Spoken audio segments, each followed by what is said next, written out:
मधुशाला की पॉडकास्ट में आपका स्वागत है। पिछले अंक में हमने बात की थी स्वर्ग और धरती की अप्सराओं की, रंभा की, अप्सराओं के साथ यज्ञ की, सोमसुरा की और एक शब्द के बारे में बताया था, द्रोण कलश। आज कुछ बातें स्वाभिमान की, कुछ संकोच की, कुछ पहली हिचकिचाहट की। और यदि इंसान में सामर्थ्य हो तो वो क्या कुछ नहीं कर सकता।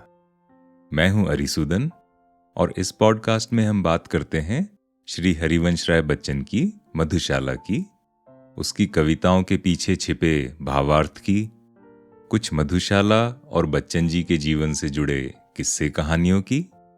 तो चलिए आज के अंक को शुरू करते हैं। कहते हैं लुढ़कते पत्थरों पर काई नहीं जमती, जैसे रोलिंग स्टोन्स, और बहते पानी में मच्छर नहीं होते। जीवन का नियम ही है बहते जाना, चलते जाना। चलिए इसी बात पर ये कविता। बार बार मैंने आगे बढ़, बार बार मैंने आगे बढ़, आज नहीं मांगी हाला, समझ न लेना इससे मुझको साधारण पीने वाला। यानी अगर मैंने बार बार आगे बढ़ के हाला नहीं मांगी तो इसकी वजह से मुझे कोई साधारण पीने वाला मत समझ लेना। बार बार मैंने आगे बढ़, आज नहीं मांगी हाला, समझ न लेना इससे मुझको साधारण पीने वाला। हो तो लेने दो ऐसा कि दूर प्रथम संकोचों को। यहाँ कवि कहते हैं कि साकी मेरी शुरुआती हिचकिचाहट को, प्रथम संकोचों को, जो इनिशियल हेजिटेशन होती है, उसको पहले दूर हो जाने दो, फिर देखो क्या होता है। हो तो लेने दो ऐसा कि दूर प्रथम संकोचों को, मेरे ही स्वर से फिर सारी गूंज उठेगी मधुशाला। मेरे ही स्वर से फिर सारी गूंज उठेगी मधुशाला। कवि कहते हैं कितनी बार मैं आगे बढ़ा किंतु हिचकिचाता रहा कि हाला मांगूं या नहीं मांगूं, और इस उहापोह में कभी मांग ही नहीं पाया। किंतु इस कारण से मुझे कोई साधारण शर्मीला पीने वाला मत समझ लेना। एक बार मेरी शुरुआती हिचकिचाहट निकल गई तो बस सारी मधुशाला में मेरी ही आवाज गूंजेगी। अब इन पंक्तियों में एक भाव प्रेम में संकोच का है, जैसे शुरुआत में हिचकिचाहट होती है, मगर एक बार प्रेमी उससे आगे निकल जाए तो फिर क्या नहीं कर गुजर जाए। यहाँ ओशो और बच्चन जी के बीच का एक हल्का फुल्का तर्क वितर्क याद आता है। बच्चन जी ने उन्हें अपनी कविता सुनाई, इसलिए खड़ा रहा कि तुम मुझे पुकार लो। ये कविता सुन के ओशो ने कहा कि प्रेमी ने खड़े रहकर ही गलती कर दी, उसे तो सीधे प्रेमिका के द्वार पर जाकर दस्तक देनी थी। इसके उत्तर में बच्चन जी ने एक और कविता सुनाई थी, किंतु वो कहानी विस्तार से किसी और एपिसोड में सुनाते हैं। बहरहाल यहाँ मधुशाला के संदर्भ में ठीक ही कहा है। कई सारी शुरुआती दिक्कतें थी जब मधुशाला की पहली किताब प्रकाशित करवानी थी। इसकी कहानी हमने सुनाई थी एपिसोड 15 में। लेकिन एक बार मधुशाला प्रेस से प्रकाशित होकर निकल गई तो देखिए कैसे लाखों लाख लोगों तक पहुंच चुकी है। उसके शब्द और सुर आज तक गूंज ही रहे हैं। और जरा सोचिए, मधुशाला लिखी गई थी 1933 में, प्रकाशित हुई 1935 में, किंतु आज भी अभी हाल ही में पोलैंड की एक यूनिवर्सिटी के कुछ पॉलिश छात्रों ने मधुशाला को गाकर उसका यूट्यूब वीडियो भी बनाया है और वो बहुत लोकप्रिय भी हुआ है। उसको स्वयं अमिताभ बच्चन ने शेयर किया। उसका लिंक हम यहीं शो नोट्स में देते हैं, आप भी सुनिएगा। और इतना ही नहीं, अब तो हम मधुशाला पर पॉडकास्ट भी बना रहे हैं और इस पॉडकास्ट को ही करीब 2 लाख लोग अब तक सुन चुके हैं, और उन सबको बहुत बहुत विनम्र धन्यवाद। अब इस कविता में एक भाव स्वाभिमान का भी है, जैसे कि मधुशाला का प्रेमी साधारण तो हो नहीं सकता, यानी कि कोई भी वो व्यक्ति जो अपने लक्ष्य के पीछे जाता है वो साधारण कैसे हो सकता है। और ऐसा व्यक्ति कुछ भी मांग कर क्यों ले, याचना करके क्यों ले? वह तो अपनी सामर्थ्य और अधिकार के बल पर लेगा। और स्वाभिमान की बात पर मेरी एक बहुत ही प्रिय कविता है जिसका शीर्षक है अमित सामर्थ्य मुझ में। इसकी शुरुआती पंक्तियां कुछ इस तरह हैं। है अमित सामर्थ्य मुझ में, याचना मैं क्यों करूंगा। है अमित सामर्थ्य मुझ में, याचना मैं क्यों करूंगा। रुद्र हूं विष छोड़ मधु की, कामना मैं क्यों करूंगा। रुद्र हूं विष छोड़ मधु की, कामना मैं क्यों करूंगा। मार दी ठोकर विभव को, बन गया क्षण में भिखारी, किंतु फिर भी जल रही क्यों द्वेष से आंखें तुम्हारी।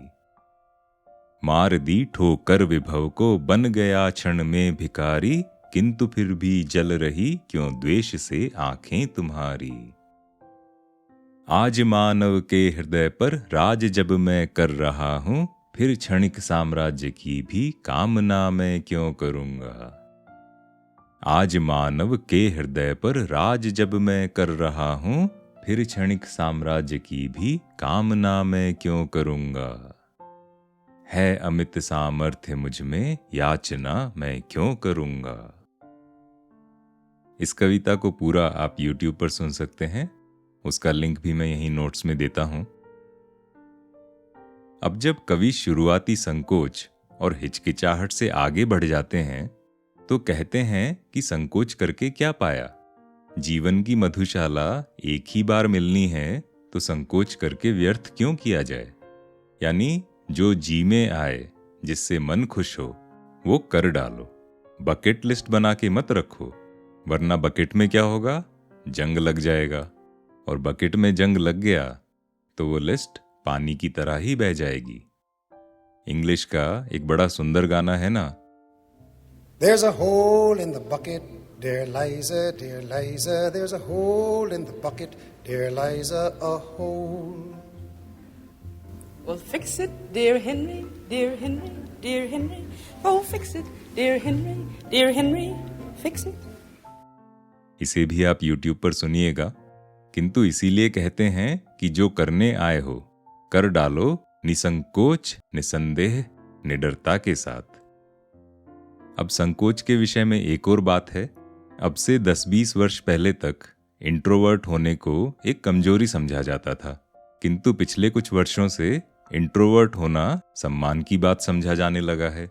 यहां तक कि आजकल लोग अपने परिचय में, CV में, बायोडेटा में बड़ी शान के साथ लिखते हैं कि वो इंट्रोवर्ट हैं।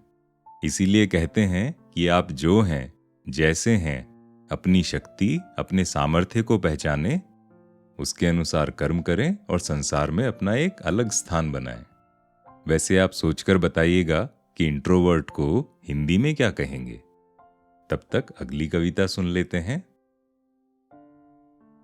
आज मिला अवसर तब फिर, क्यों मैं न छकूं जी भर हाला। आज मिला मौका तब फिर, क्यों ढाल न लूं जी भर प्याला। यानी आज अवसर मिला है, मौका मिला है, तो मैं जी भर के हाला क्यों ना पी लूं, मैं जी भर के प्याला क्यों ना भर लूं। आज मिला अवसर तब फिर, क्यों मैं न छकूं जी भर हाला। आज मिला मौका तब फिर, क्यों ढाल न लूं जी भर प्याला। कई बार शादियों और पार्टियों में देखा होगा ना, जब मुफ्त में ड्रिंक्स मिलते हैं तो लोग कैसे जी भर के प्याला भरते हैं, कैसे जी भर के हाला पीते हैं। वही बात है कि जब मौका मिला है तो क्यों ना ये सब कर लिया जाए। आगे कहते हैं, छेड़छाड़ अपने साकी से, आज न क्यों जी भर कर लूं। यानी साकी से छेड़छाड़ की बात है, अपना ही साकी है तो छेड़छाड़ क्यों ना हो। छेड़छाड़ अपने साकी से, आज न क्यों जी भर कर लूं। एक बार ही तो मिलनी है जीवन की यह मधुशाला। छेड़छाड़ अपने साकी से, आज न क्यों जी भर कर लूं। एक बार ही तो मिलनी है जीवन की यह मधुशाला। यानी ये जो जीवन रूपी मधुशाला है, एक ही बार मिली है। यहाँ एक बहुत ही सुंदर फिलोसॉफिकल मैसेज है कि एक ही जीवन है, जीवन एक ही बार मिला है। 84 लाख योनियों से निकलने के बाद एक बार मानव जीवन मिलता है, और जब एक ही बार जीना है तो क्यों ना जी भर के जिया जाए। Stop surviving, start living. या जैसे हम कहते हैं, life after all is a long weekend. काल करे सो आज कर, आज करे सो अब, पल में प्रलय होएगी, बहुरी करेगा कब। यानी जो कल करना है आज कर लो, जो आज करना है अभी कर लो। एक पल में प्रलय आ गई तो बाद में क्या करोगे। किंतु यहां पर एक डिस्क्लेमर दिए देते हैं कि भाई, साकी बाला से छेड़छाड़ अपनी खुद की जिम्मेदारी पर करें। Do not try this at home और आउटसाइड। और फिर भी आज में जीने के नाम पर कुछ करना है तो मर्जी है आपकी, आखिर सर है आपका। आज यहीं विराम। अगले अंक में सुनाएंगे एक कहानी बच्चन जी के पिताजी की, कि कैसे उन्होंने एक बार लाठी उठाकर एक बड़े धार्मिक दंगे को भड़कने से रोक लिया था। और एक बात ये कि बच्चन जी और उनके पिता के बीच किस तरह के तर्क होते थे, उनमें मौन का क्या महत्व था। और सुनाएंगे एक कविता जहां मधुशाला साम्यवाद के बारे में कुछ कहती है। साम्यवाद यानी कम्युनिज्म, जैसे कम्युनिस्ट होते हैं। बताइएगा ये पॉडकास्ट आपको कैसी लगी। इसे आप रिव्यू कर सकते हैं एप्पल या स्पॉटिफाई पर। और हाँ, हम हर रविवार को मधुशाला का एक लाइव सेशन भी करते हैं, उसका लिंक भी शो के नोट्स में दिया हुआ है। कभी जुड़िएगा। तो अगले अंक तक प्रसन्न रहें, स्वस्थ रहें, चाय कॉफी पीते रहें और जीवन को लॉन्ग वीकेंड की तरह सेलिब्रेट करते रहें।